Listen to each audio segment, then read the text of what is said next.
سورہ المجادلہ قرآن کی 58ویں صورت ہے۔ اس میں 22 آیات اور 3 رکوع ہیں۔ بسم اللہ الرحمن الرحیم۔ شروع اللہ کا نام لے کر جو بڑا مہربان نہایت رحم والا ہے۔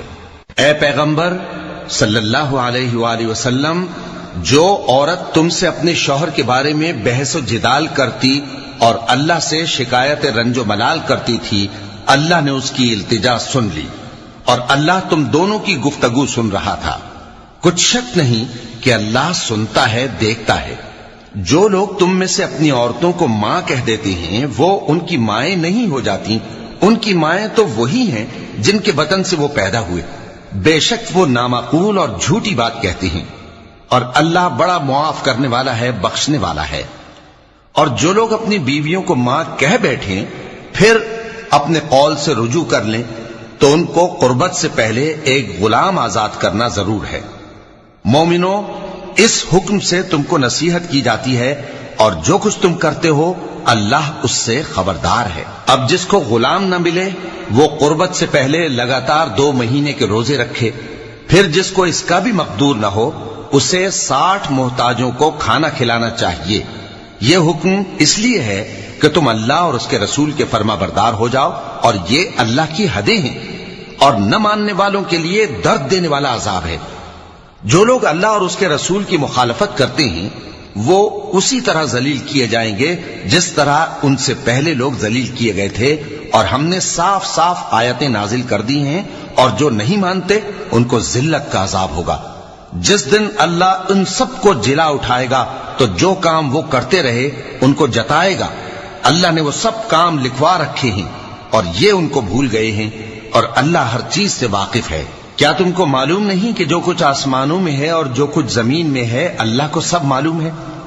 کسی جگہ 3 شخصوں کی سرگوشی ہوتی ہے تو اللہ ان میں چوتھا ہوتا ہے، اور جہاں 5 آدمیوں کی سرگوشی ہو تو وہ ان میں چھٹا ہوتا ہے، اور نہ اس سے کم یا زیادہ مگر وہ ان کے ساتھ ہوتا ہے، خواہ وہ کہیں ہو۔ پھر جو جو کام یہ کرتے رہے ہیں قیامت کے دن اللہ سب ان کو بتائے گا۔ بے شک اللہ ہر چیز سے واقف ہے۔ اے پیغمبر صلی اللہ علیہ وآلہ وسلم، کیا تم نے ان لوگوں کو نہیں دیکھا جن کو سرگوشیاں کرنے سے منع کیا گیا تھا، پھر جس کام سے منع کیا گیا تھا وہی پھر کرنے لگے؟ اور یہ تو گناہ اور ظلم اور پیغمبر صلی اللہ علیہ وآلہ وسلم کی نافرمانی کی سرگوشیاں کرتے ہیں، اور جب تمہارے پاس آتے ہیں تو اللہ تعالیٰ کے بتائے ہوئے الفاظ کے بجائے دوسرے الفاظ میں تمہیں دعا دیتے ہیں، اور اپنے دل میں کہتے ہیں کہ اگر یہ واقعی پیغمبر ہیں تو جو کچھ ہم کہتے ہیں اللہ ہمیں اس کی سزا کیوں نہیں دیتا؟ اے پیغمبر صلی اللہ علیہ وآلہ وسلم، ان کو دوزخ ہی کی سزا کافی ہے، یہ اسی میں داخل ہوں گے اور وہ بری جگہ ہے۔ مومنو، جب تم آپس میں سرگوشیاں کرنے لگو تو گناہ اور زیادتی اور پیغمبر کی نافرمانی کی باتیں نہ کرنا، بلکہ نیکوکاری اور پرہیزگاری کی باتیں کرنا، اور اللہ سے جس کے سامنے جمع کیے جاؤ گے ڈرتے رہنا۔ منافقوں کی سرگوشیاں تو شیطان کے اکسانے سے ہیں جو اس لیے کی جاتی ہیں کہ مومن ان سے رنجیدہ ہوں، مگر اللہ کے حکم کے سوا ان سے انہیں کچھ نقصان نہیں پہنچ سکتا۔ تو مومنوں کو چاہیے کہ اللہ ہی پر بھروسہ رکھیں۔ مومنوں، جب تم سے کہا جائے کہ مجلس میں کھل کر بیٹھو تو کھل کر بیٹھا کرو، اللہ تم کو کشادگی بخشے گا، اور جب کہا جائے کہ اٹھ کھڑے ہو تو اٹھ کھڑے ہوا کرو۔ جو لوگ تم میں سے ایمان لائے ہیں اور جن کو علم عطا کیا گیا ہے اللہ ان کے درجے بلند کرے گا، اور اللہ تمہارے سب کاموں سے واقف ہے۔ مومنوں، جب تم پیغمبر کے کان میں کوئی بات کہو تو بات کہنے سے پہلے مساکین کو کچھ خیرات کر دیا کرو، یہ تمہارے لیے بہت بہتر اور پاکیزگی کی بات ہے، اور اگر خیرات تم کو میسر نہ آئے تو اللہ بخشنے والا مہربان ہے۔ کیا تم اس سے کہ پیغمبر کے کان میں کوئی بات کہنے سے پہلے خیرات کرو ڈر گئے؟ پھر جب تم نے ایسا نہ کیا اور اللہ نے تمہیں معاف کر دیا تو نماز قائم کرتے رہو اور زکوٰۃ دیتے رہو، اور اللہ اور اس کے رسول صلی اللہ علیہ وآلہ وسلم کی فرما برداری کرتے رہو، اور جو کچھ تم کرتے ہو اللہ اس سے خبردار ہے۔ بھلا تم نے ان لوگوں کو نہیں دیکھا جو ایسے لوگوں سے دوستی کرتے ہیں جن پر اللہ کا غضب ہوا؟ وہ نہ تم میں ہیں نہ ان میں، اور جان بوجھ کر جھوٹی باتوں پر قسمیں کھاتے ہیں۔ اللہ نے ان کے لیے سخت عذاب تیار کر رکھا ہے. یہ جو کچھ کرتے ہیں یقیناً برا ہے. انہوں نے اپنی قسموں کو ڈھال بنا لیا ہے اور لوگوں کو اللہ کے رستے سے روک دیا ہے، سو ان کے لیے ذلت کا عذاب ہے.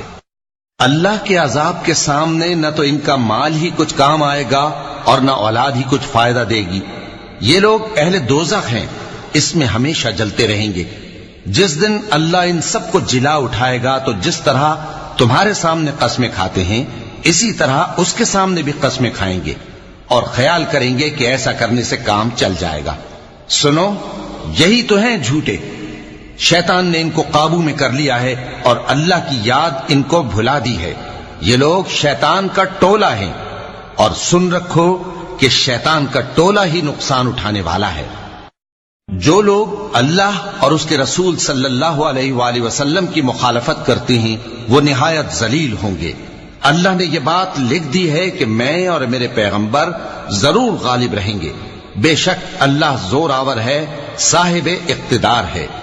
جو لوگ اللہ پر اور روز قیامت پر ایمان رکھتے ہیں تم ان کو اللہ اور اس کے رسول صلی اللہ علیہ وآلہ وسلم کے دشمنوں سے دوستی کرتے ہوئے نہ دیکھو گے، خواہ وہ ان کے باپ یا بیٹے یا بھائی یا خاندان ہی کے لوگ ہوں.